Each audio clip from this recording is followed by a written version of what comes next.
క్రీస్తు ప్రేమను తెలుసుకోవడానికే ప్రభువు మనల్ని ప్రేమించి సంఘంలో ఉంచాడు. మన పట్ల దేవునికి ఉన్న ప్రేమ మనం తెలుసుకోవాలి. ఆయన మనల్ని మనం పుట్టిన ముందరే మనల్ని ప్రేమించాడు కాబట్టి మనం ఎవరమో మన స్థితి ఏంటో ఆయనకి బాగా తెలుసు. కానీ మనం ఎందుకు పుట్టామో, ఎందుకు ఆయన మనల్ని పుట్టించాడో అన్న సంగతి ఎవరికి తెలీదు, మనకు తెలియదు. కాబట్టి ఇప్పుడు బైబిల్లో అసలు రాయబడింది ఏంటనంటే మన జీవితం. అందుకనే బైబిల్ అంతటినీ ఒక మాటలో చెప్తున్నప్పుడు సువార్తలో ఏమని, అసలు సువార్త సత్యం ఏంటంటే నీతిమంతుడు విశ్వాస మూలంగా జీవించును. ఎవరు నీతిమంతులు అని అంటే యేసుక్రీస్తునందు విశ్వాసం ఉంచేవారు. విశ్వాసం ఉంచిన వాడు నీతిమంతుడు. అంటే ఎవరు ఎదుటి నీతిమంతుడు? దేవుని ఎదుటి నీతిమంతుడు. దేవుని దృష్టిలో నీతిమంతుడు, దేవుని ఎదుట నీతిమంతుడు. మనుషుల ఎదుట కాదు, మనుషుల దృష్టిలో కాదు. దేవుని ఎదుటి నీతిమంతుడు మనుషుల దృష్టిలో సత్క్రియలు చేస్తాడు, మనుషుల ఎదుట సత్క్రియలు చేస్తాడు.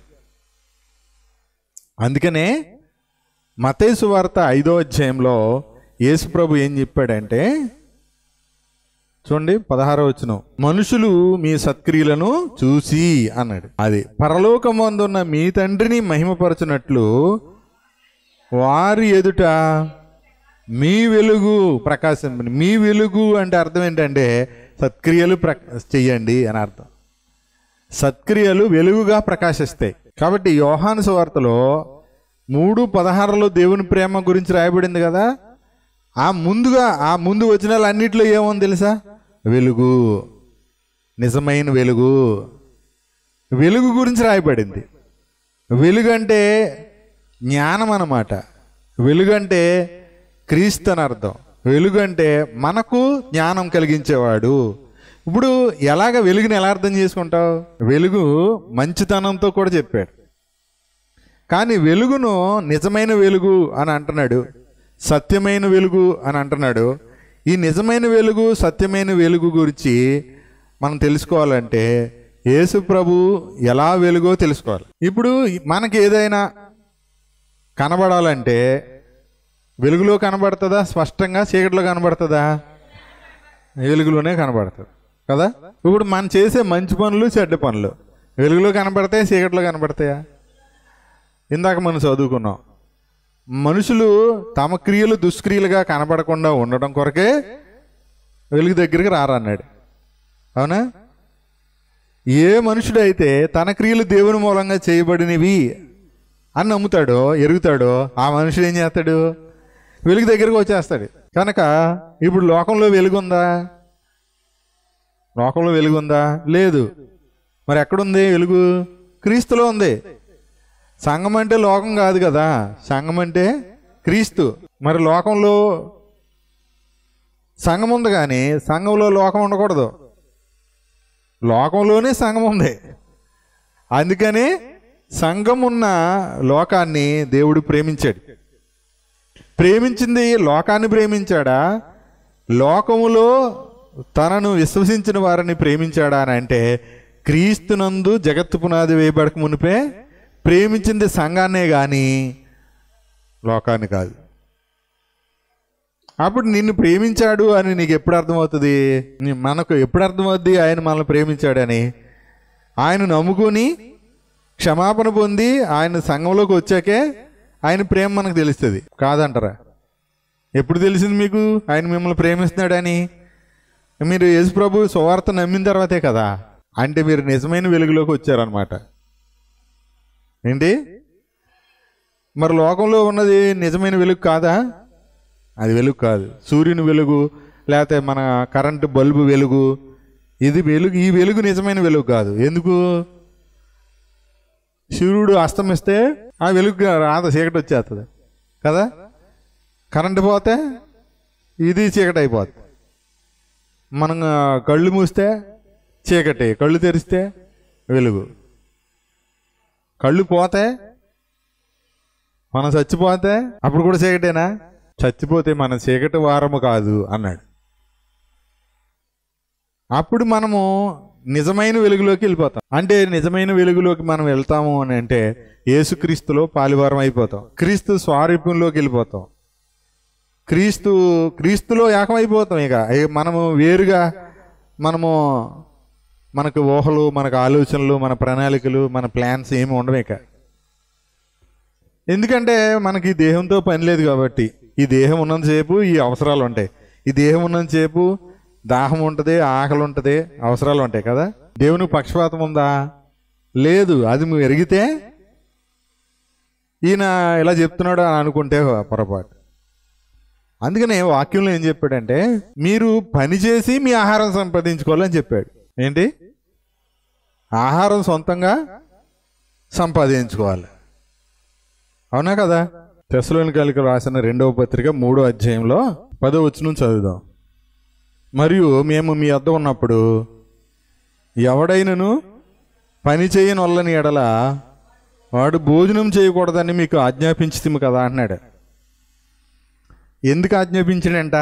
మీలో కొందరు ఏ పనియు చేయక, పని చేయట్లేదు సరికదా, ఏం చేస్తున్నారంట? తర్వాత అదే పరుల జోలికి పోతున్నారంటే అర్థం ఏంటి? పక్కోళ్ళు విషయాలన్నీ పోగేసుకుంటున్నారు, అనవసరమైన గొడవలకి వెళ్తున్నారు, వివాదాలకి వెళ్తున్నారు. మన జీవితం ఏమో గాలికి వదిలేసాం. ఇప్పుడు చూడండి, జనాలు ఏం చేస్తున్నారు? వాళ్ళ జీవితం గురించి తెలుసుకోరు. సీరియల్లో ఏమైపోయింది రాత్రి, రేపొద్దున ఏమైపోద్దో సీరియస్గా తీసుకొని అందులోకి లీనమైపోయి తిట్టేస్తున్నారు. అందులో పాత్రలను తిట్టేస్తున్నారు కొంతమంది. తిట్టేసి వెనక్కి తిరుగుసుడే ఆడు వచ్చేస్తున్నాడే అని వీళ్ళు ఫీల్ అందులోకి వెళ్ళిపోతున్నారు. ఎందులోకి? ఎక్కడ జరుగుతుంది అది? సీరియల్లో చూస్తే వీళ్ళు ఇప్పుడు వాళ్ళకి తెలీదు. అలా మన పరిస్థితి కూడా అలాగే ఉంది. మనకేమో ఏం తెలీదు, మనం వెనక్కి తిరిగి చూడట్లేదు. ఆ సీరియల్లో వెనకాల కత్తెట్టుకుని వచ్చేవాడు చూస్తలేదని నువ్వు వెనక్కి తిరిగి చూడే అది చంపేస్తాడే అని వీళ్ళే లీనమైపోయి అందులో చెప్తున్నారు. చెప్తే వాళ్ళకి అర్థమవుతుంది, వినపడుతుందా? అది బొమ్మలు అయ్యి వాళ్ళకి వినపడుతుందా? అలాగే ఉంది మన జీవితం. అంటే మన జీవితాన్ని గాలికి వదిలేసి బొమ్మలు వెనకాల పడ్డాం అనమాట. ఏ బొమ్మలు? సీరియల్ బొమ్మలు, టీవీలో బొమ్మలు. కొంతమంది ఏమో ఫోన్లో పడ్డారు. ఇప్పుడు పూర్తిగా చూడకుండా ఉండరు. అలా అని చెప్పేసి దానికి బానిసలైపోయి మీరు దేవుని గురించి తెలుసుకోకపోతే అది పరుల జోలికి వెళ్ళటం అంటే అదే. ఇక తర్వాత వచ్చేది అదే. కాబట్టి ఏమన్నాడు? అక్రమముగా నడుచుకుంటున్నారని. అంటే ఇప్పుడు పని చేయకుండా బ్రతకడం అని దాన్ని ఏమని చెప్పొచ్చు? అక్రమంగా జీవించటం, అక్రమంగా నడుచుకోవటం. అది క్రమం కాదు. ఖచ్చితంగా ప్రతి ఒక్కరూ పని చేయాలా, కష్టపడాలా. కష్టపడితే, చెమట పడితే ఆరోగ్యం. ఎందుకు? ఈ శరీరము ఆదాములో ఏమైంది? శపించబడిందా లేదా? అదన్నా తెలిసే తెలియదా? పోనీ ఎందుకింత చెమట, ఎందుకింత కష్టం, ఎందుకు నీ నిందలో, ఎందుకు ఇన్ని బాధలు, ఎందుకు ఇన్ని కన్నీరు, ఎందుకు ఈ రోగం, ఎందుకు ఈ వ్యాధులు? నువ్వు ఆదాములోనే ఉండిపోతే అవన్నీ అనుభవిస్తూనే ఉంటావు. ఇక ఎందుకంటే ఆదాము యొక్క శాపం ఏమన్నాడు? నువ్వు నేలను తిరిగి చేరు వరకు అన్నాడు. చూడండి ఆది కాండంలో 3వ అధ్యాయము 17వ వచనం. ఆయన ఆదాముతో నీవు దేవుడి మాట విని తినవద్దని నేను ఆజ్ఞాపించిన అనా అక్కడ ఉందా? అంటే ఇప్పుడు దేవుడి మాట వినట్లేదు. అప్పుడు భార్య మాట విన్నాడు ఆదాము. ఇప్పుడు ఎవరి మాట వింటున్నారు?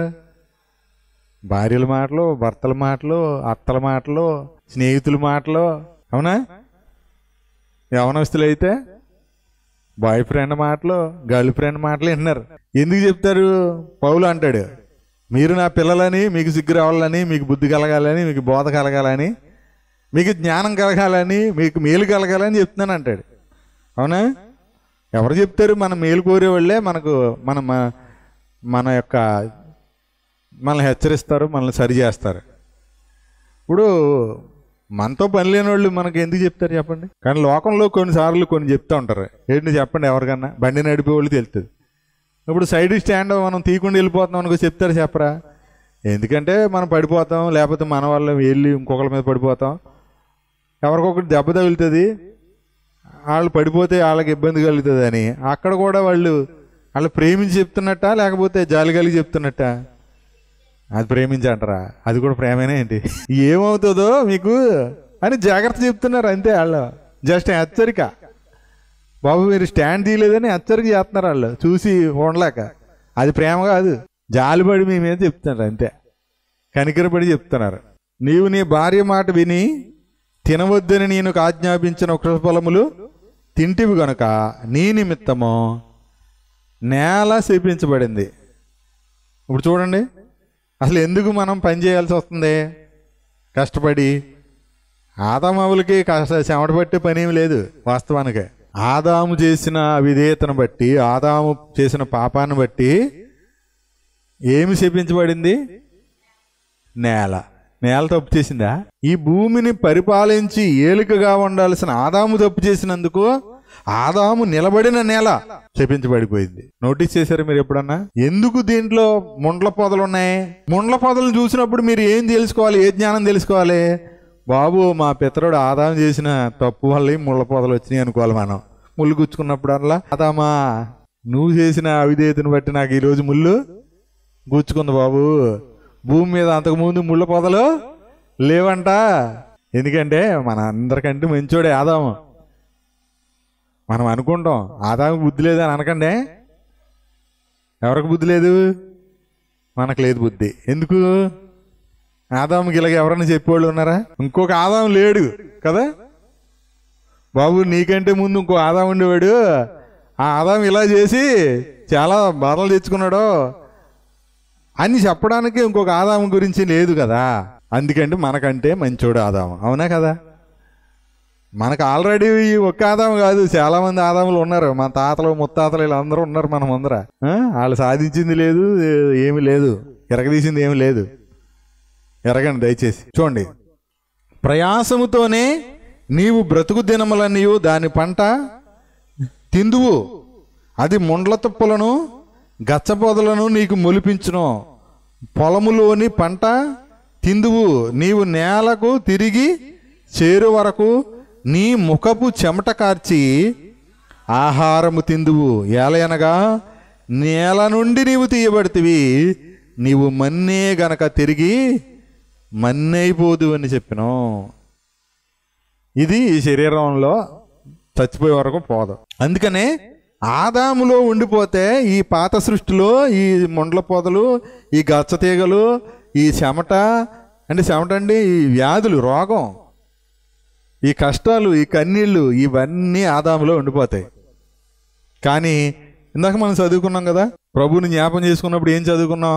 ఆయన క్రీస్తునందు పరలోక విషయములలో ఆత్మ సంబంధమైన ప్రతి ఆశీర్వాదాన్ని, అంటే ఆత్మీయతకు ఆత్మీయుడిగా అంటే దేవుని కుమారుడిగా జీవించడానికి కావలసినవన్నీ క్రీస్తులో మనకి ఇచ్చాడు.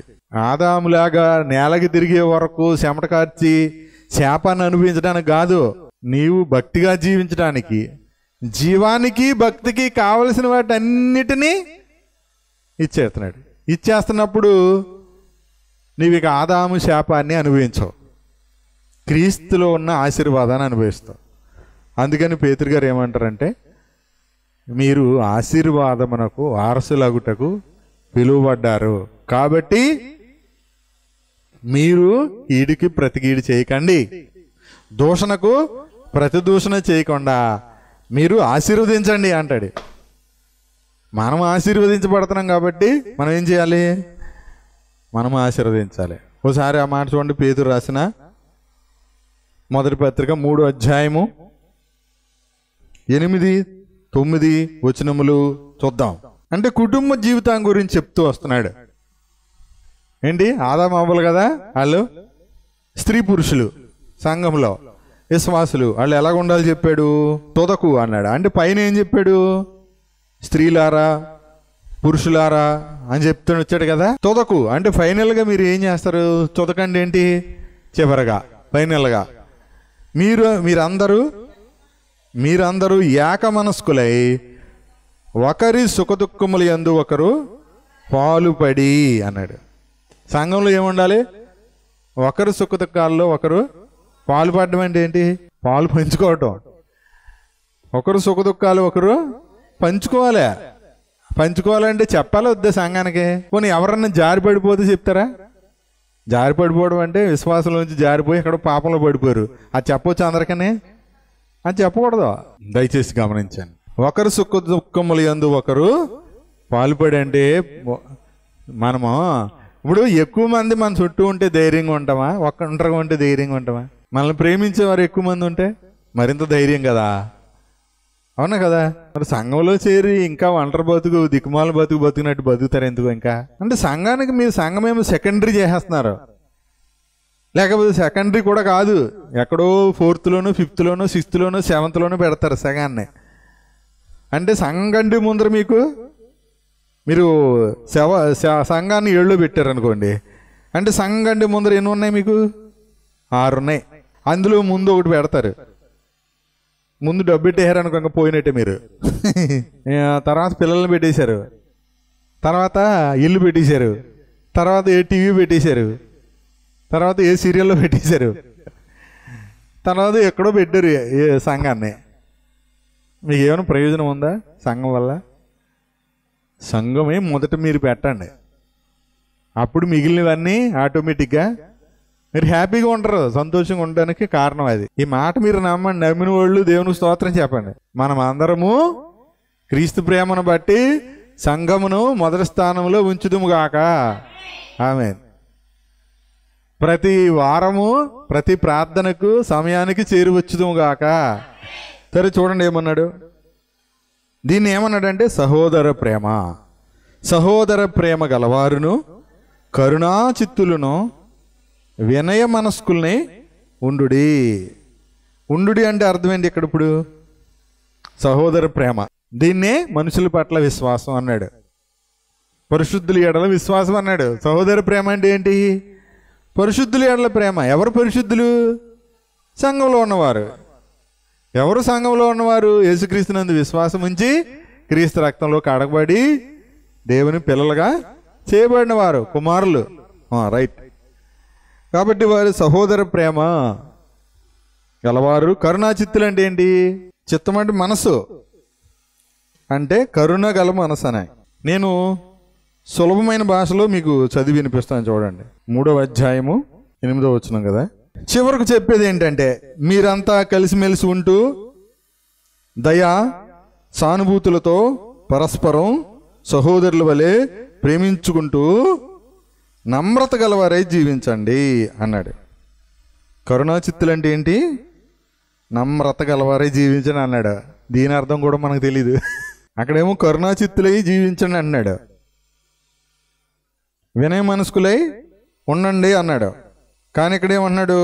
నమ్రత గలవారై జీవించండి అన్నాడు. 9వ వచనం, ఆ ప్రకారము చేసిన వాళ్లకు అపకారం చేసిన వాళ్లకు అపకారం చేయకండి, అవమానించిన వాళ్లను అవమానించకండి, అంతటితో ఆగక అలాంటి వాళ్లను దీవించండి. ఎందుకంటే దేవుడు తన దీవెనలకు మీరు వారసులు కావాలని మిమ్మల్ని పిలిచాడు, లేఖనాల్లో ఈ విధంగా రాయబడి ఉంది అని చెప్పాడు. ఇది నేను చదివాను. మీకు ఏదో అర్థం కాకపోతే, సహోదర ప్రేమ అంటే చెప్పాను, పాలుబడి అంటే ఏంటి చెప్పాను, కరుణా చిత్తులు అంటే ఒకరి ఎడల ఒకరు దయ కలిగి ఉంటాం, అంటే ఒకరి మీద ఒకరు కృప చూపించడం. అంటే వాళ్ళని క్షమించడానికి కానీ ప్రేమించడానికి కానీ వాళ్ళు చెడ్డ కారణం కాకూడదు, వాళ్ళు మంచి కారణం కాకూడదు. నువ్వు మంచివాళ్ళు కాబట్టి నీ మీద జాలి చూపిస్తాను, నువ్వు పనికి మళ్ళీ దానివి నీ మీద ఎందుకు కరుణ చూపించాలి అని అనకూడదు సంఘంలో. ఎందుకు? అందరము ఆయన ప్రేమను బట్టి కరుణించబడ్డాం కదా, అవునా కదా? ఆయన మంచితనాన్ని బట్టి కరుణించబడ్డాం, మన మంచితనాన్ని బట్టి కాదు. కాబట్టి మనం ప్రేమించలేదు, ఆయనే మొదట మనలను ప్రేమించాడు కాబట్టి మన సహోదరులు ప్రేమిస్తాం. అందుకని ఏమన్నాడు? నేను మిమ్మల్ని ప్రేమించినట్టే మీరు ఒకరినొకరు ప్రేమించండి. కాబట్టి ఏమన్నాడు అంటే కరుణా చిత్తులు, వినయ మనస్కులు అంటే అర్థం ఏంటి? వినయ మనస్కులు అంటే ఎదుటి వాళ్ళు చెప్పేది మనం వినాలి, వినే మనసు ఉండాలి. మాట్లాడడానికి నిదానించమంటాడు, వినటానికి వేగిరి పడమంటాడు. కాబట్టి వినయ మనస్సు అంటే ఏంటి? విధేయత చూపించడం. ఇప్పుడు చేసినా చేయకపోయినా ఫస్ట్ వినాలి, అర్థం చేసుకోవాలి. అర్థం కాకుండా ఏదోటి పిచ్చి పిచ్చిగా చేసేయకూడదు, పిచ్చి పిచ్చిగా మాట్లాడకూడదు, పిచ్చి పిచ్చిగా వాక్కూడదు. ఎందుకు అంటే చెప్తున్నాడు 9, ఆశీర్వాదమునకు వారసులగుటకు మీరు పిలువబడతారు కనుక అంటే అసలు మీకు ఆశీర్వాదానికి పిలువబడ్డారు కాబట్టి కీడుకు ప్రతి కీడు చేయొద్దు. ఎవరికైనా దూషణకు మళ్ళీ దూషించొద్దు. వాళ్ళు దూషించారని మీరు దూషించొద్దు, వాళ్ళు కీడు చేశారని మీరు కీడు చేయొద్దు. కానీ మీరు ఏం చేయాలి? దీవించండి అన్నాడు. ఇది మనకు వస్తే చాలు, ఇది మనకు అర్థమైతే చాలు. ఇలా చేయగలిగితే అప్పుడు మనము ఖచ్చితంగా విశ్వాస మూలంగా జీవించగలుగుతాం. ఇలా జీవించే క్రమంలో మనకేం కావాలి అన్నవి ఆయన ఇస్తూ ఉంటాడు. అప్పుడు మనం నిజమైన వెలుగులో మనం నడుచుకుంటున్నట్టు అనమాట. నిజమైన వెలుగులో నడుచుకోవడానికి ముఖ్యంగా ఉండాల్సింది ఏంటంటే ప్రేమ అని చెప్పాడు. ఏంటి? ప్రేమ. ఆ ప్రేమని మనం ఎక్కడ తెలుసుకుంటాం అంటే దేవుడి ప్రేమ. ఆ ప్రేమ దేవుడి మూలంగా మనలో కలిగేదే కానీ మనం ప్రేమించాలనుకుంటే మనకు వచ్చేది కాదనమాట. ప్రేమ మన హృదయంలో ఎవరి మూలంగా కలుగుతుంది? దేవుని మూలంగా కలుగుతుంది.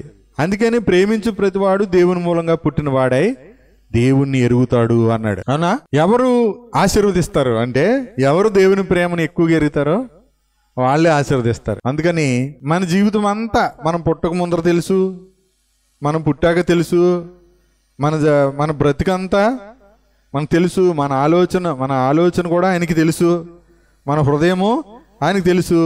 కానీ మన గురించి మనకే తెలియదు. కాబట్టి మనం ఎందుకు వచ్చాం అంటే, మనం ఎందుకు వస్తున్నాం అంటే మొదట ఆయన ప్రేమను తెలుసుకోవడానికి.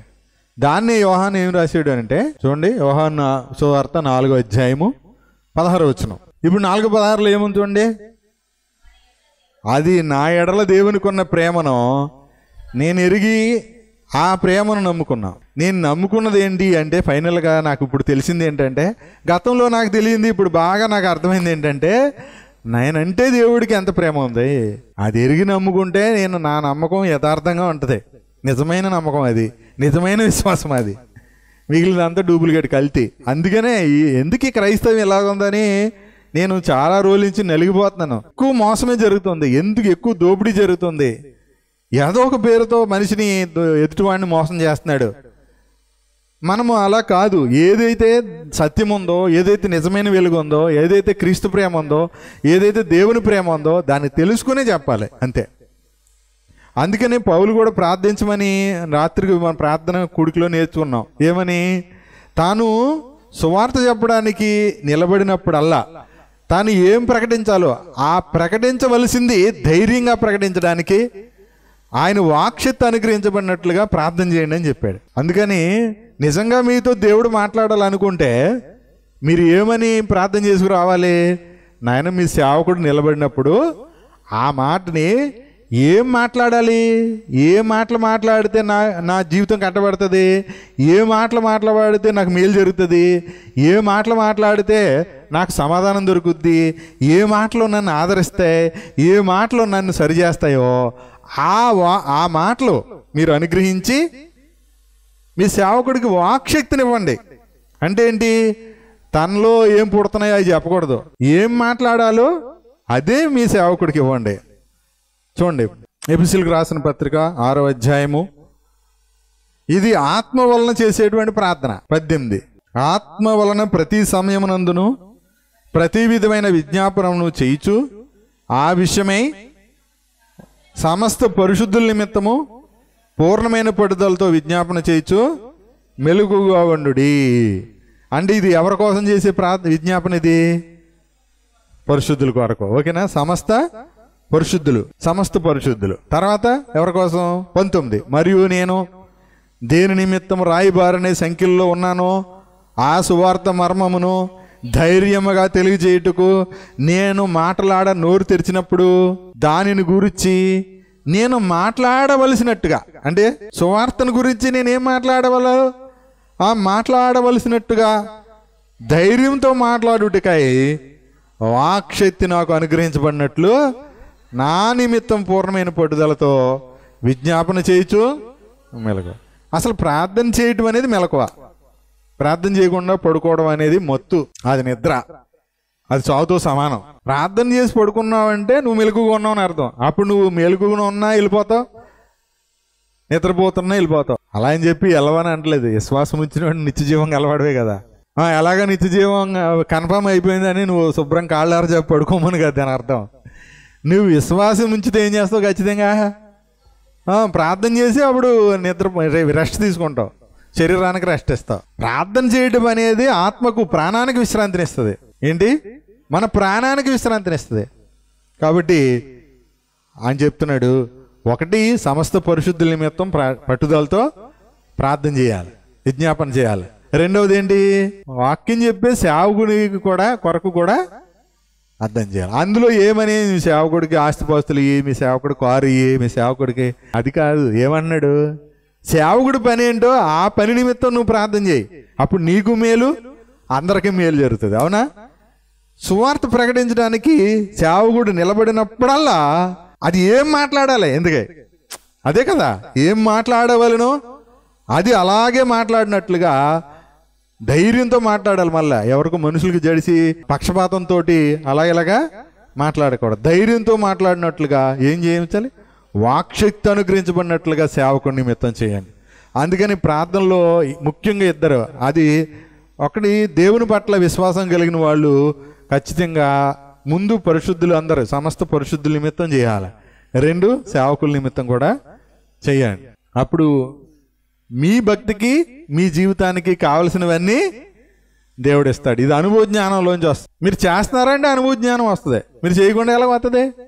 ప్రార్థన చేయడం అనేది సత్క్రియ. సత్క్రియకి మూలం ఏంటి? విశ్వాసం. అంతేనా? ఆ సత్క్రియల వల్ల దేవునికి మహిమ కలుగుతుంది, పరలోకంలో మనకు ఫలం కలుగుతుంది. అవునా? మనుషులు మీ సత్క్రియలు చేసి పరలోకమందున్న తండ్రికి మహిమ అన్నాడు. కాబట్టి విశ్వాసంలోంచి సత్క్రియలు వస్తాయి, కానీ స్వనీతిలోంచి సత్క్రియలు రావు. ఎందుకంటే ప్రార్థన చేయడం అనేది సత్క్రియ. విశ్వసిస్తే ప్రార్థించండి. ఆయన ప్రార్థన ఆలకించేవాడు, ఆయన వాగ్దానం చేసిన వాడు, నమ్మదగిన వాడు. దాన్ని నెరవేర్చడానికి కూడా మనం నెరవేర్చడం, ఆయనే నెరవేర్చడానికి సమర్థుడు. కాబట్టి మీరు ఈరోజు ఈ వాగ్దానాలు పట్టుకోండి. మళ్ళీ చెప్తున్నాను, మనల్ని ప్రేమించిన వాని ద్వారానే మనకు అన్నిట్లో అత్యధిక విజయం. అందుకని మనం ప్రేమిస్తే విజయం లేదు, ఆయన ప్రేమను మనం ఎరిగితేనే మనకి విజయము అనేది బాగా హృదయంలో గుర్తుపెట్టుకోండి. ప్రార్థన చేసుకుందాం. తండ్రి, మీకు కృతజ్ఞతాస్తులు చెల్లించుకుంటూ, ఇంతవరకు మీరు మాతో మాట్లాడిన సంగతులన్నింటిని బట్టి మీకు స్తుతులు చెల్లించుకుంటూ, విన్న మాటలు హృదయంలో భద్రపరుచుకుని విశ్వాసంతో సమస్త పరిశుద్ధుల నిమిత్తము పట్టుదలతో ప్రార్థించేవారు గాను, నాయన ఒకరి సుఖదుఖములలో ఒకరు పాల్పడుతూ, నాయన వినయమనస్కులమై కరుణాచిత్తులమై, నాయన ఎదుటివారిని కరుణించేవారుగా, ప్రేమించేవారుగా, దయచూపేవారుగా, దీవించేవారుగా మమ్మల్ని అందరినీ బలపరచమని, మేము ఆశీర్వాదానికి వారసులుగా పిలువబడ్డాం కనుక ఆ ఆశీర్వాదాలను మేము పొందుకుంటూ అనేకులకు ఆ ఆశీర్వాదం పంచేవారుగా, ఈ క్రీస్తు అనే ఐశ్వర్యాన్ని అనేకులకు పంచి మేము ఆ ఐశ్వర్యాన్ని అనుభవించేటువంటి వారుగా, స్వాస్థ్యం కలిగినటువంటి ప్రజలుగా, అది నిత్యమైన స్వాస్థ్యముగా మీరు మాకు ఇచ్చినందుకే స్తోత్రాలు స్తుతులు చెల్లించుకుంటూ, కుమారుని యందు విశ్వాసముంచు ప్రతివాడు నిత్యజీవం గలవాడని చెప్పారు. మీకు కృతజ్ఞతాస్తులు చెల్లించుకుంటూ, నా తండ్రి, మీ మాట చొప్పున మీ మాట శ్రద్ధగా విని విశ్వాసంతో జీవించే కృప మా అందరి జీవితాల్లో దయచేయమని, ఈ సంఘ పరిచర్యను అనేకులకు ఆశీర్వాదకరంగా చేయమని, బలహీనతతో నాయన మరి శరీరంలో ఉన్న రుగ్మతలతో బాధపడుతున్న ప్రియులను జ్ఞాపం చేసుకోమని, వెంకటేశ్వరరావు గారిని, సునీల్ గారిని, వారి కుటుంబ సభ్యుల్ని అందరిని కూడా పేరు పేరున జ్ఞాపం చేసుకోమని, తండ్రి వారు ఆరోగ్యంతో మరలా వచ్చే ఆదివారం మా అందరితో కలిసి మిమ్మల్ని స్తుతించే భాగ్యం కలిగించమని, తల్ల వంచిన ప్రతి ఒక్కరిని పేరు పేరున బలపరచమని, ప్రతి కుటుంబంలోనూ నాయన మరి తోదకు మేము అందరము ఒకరు సుఖ దుఃఖాలలో ఒకరు పాల్పడేవారుగా, కుటుంబ సభ్యులను సైతం మేము ప్రేమించేవారుగా, మీ మాటకు లోబడేవారుగా మమ్మల్ని అందరినీ దీవించమని, క్రీస్తు ప్రేమలో మేము అందరం నడుచుకోవడానికి ఎల్లప్పుడూ మీ కృపను మాకు తోడుగా దయచేయమని యేసుక్రీస్తు నామమున స్తుతించి ప్రార్థించి బ్రతిమలాడి అడిగి వేడుకొనుచున్నాము తండ్రి, ఆమేన్. ప్రభు అయిన యేసుక్రీస్తు కృప, తండ్రి అయిన దేవుని ప్రేమ, పరిశుద్ధాత్మని అన్యోన్య సహవాసము సహాయము సకల పరిశుద్ధులతో పాటు మనకును తోడైండును గాక. ఆమేన్. అందరికీ వందనాలు.